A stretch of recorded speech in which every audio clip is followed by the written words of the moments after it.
బెజవాడ రాజకీయాల్లో ఆయన కీలక నేత. రాష్ట్రంలో కూటమి సర్కార్ అధికారంలోకి రాగానే అజ్ఞాతంలోకి వెళ్లిపోయారు. కేసులకు భయపడే ఆయన విదేశాలకు వెళ్లిపోయారా, లేదంటే రాజకీయాలు వదిలేసి అమెరికాలో వ్యాపారాలు చేసుకుంటున్నారా?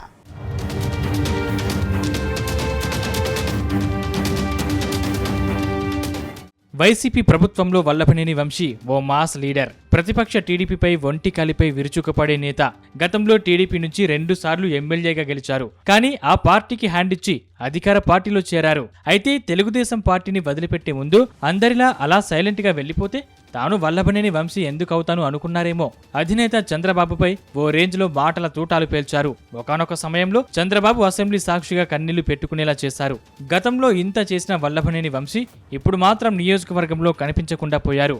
దాదాపు 4 నెలలుగా నియోజకవర్గానికి వంశీ రాకపోవడం వైసీపీలో చర్చనీయాంశంగా మారింది.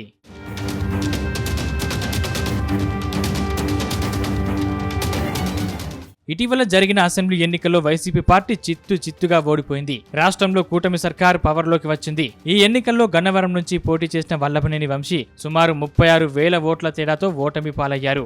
అయితే ఎన్నికల్లో ఓటమి తర్వాత గన్నవరంలో ఎక్కడా కనిపించడం లేదట. అయితే ఆయన రాష్ట్రంలోనే లేనట్టు ప్రచారం జరుగుతుంది. ఎన్నికలు ముగియగానే వంశీ అమెరికా వెళ్లినట్టు ప్రచారం జరుగుతుంది. ఎన్నికల ఫలితాలు వచ్చిన తర్వాత విజయవాడలో వంశీ ఇంటిపైకి దాడికి వెళ్లారు టీడీపీ కార్యకర్తలు. ఆ సమయంలో ఇంట్లోనే ఉన్నా బయటకు రాలేదు వంశీ. గతంలో దూకుడుగా ఉండే వంశీ ఎన్నికల ఫలితాల తర్వాత బాగా డీలా పడిపోయినట్టు సమాచారం. ఇంకా చెప్పాలంటే ఫలితాలకు ముందే తన పరాజయంపై ఓ అంచనాకు వచ్చారట. తాను రాజకీయాలకు దూరమవుతున్నట్లు సంకేతాలిచ్చారట. అంతేకాదు వచ్చే ఎన్నికల్లో గన్నవరం నుంచి వైసీపీ సీనియర్ నేత దుట్ట రామచంద్రరావు సతీమణి పోటీ చేస్తారని ఆయనే స్వయంగా ప్రకటించారని తెలుస్తోంది. ఇక రాష్ట్రంలో కూటమి సర్కార్ అధికారంలోకి రాగానే వల్లభనేని వంశీపై ఫోకస్ పెట్టినట్టు సమాచారం. తాజాగా గన్నవరంలో కొత్త డీఎస్పీగా బాధ్యతలు చేపట్టిన పోలీస్ అధికారి గతంలో గన్నవరం టీడీపీ ఆఫీసుపై దాడి చేసిన కేసును రీఓపెన్ చేసినట్టు తెలుస్తోంది.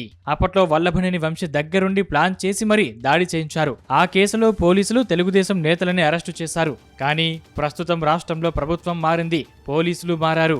దీంతో కేసు స్పీడ్ అందుకుంది. కొత్త డీఎస్పీ సీసీటీవీ ఫుటేజీ, వీడియోల ఆధారంగా 15 మందిని అరెస్టు చేశారు. ఇందులో వంశీ డ్రైవర్ కూడా ఉన్నారు. అయితే ఈ కేసులో వంశీ అడ్డంగా దొరికే ఛాన్స్ ఉందని తెలుస్తోంది. అందుకే గన్నవరం ఆఫీసుపై దాడి కేసును డీఎస్పీ తీసుకున్నారు. ఇప్పుడు ఆ డీఎస్పీ తన పవర్ ను నిరూపించుకునేందుకు సిద్ధమవుతున్నారు. అందుకే ఆయన రాష్ట్రం వదిలి అమెరికా వెళ్లినట్టు తెలుస్తోంది. ఆయన విదేశాల్లో స్థిరపడాలనే ఆలోచనలో ఉన్నారని, అమెరికాలో పెట్టుబడులు పెట్టే వారికి ఇచ్చే EB-5 వీసాకు దరఖాస్తు చేసుకున్నట్లు ప్రచారం జరుగుతోంది.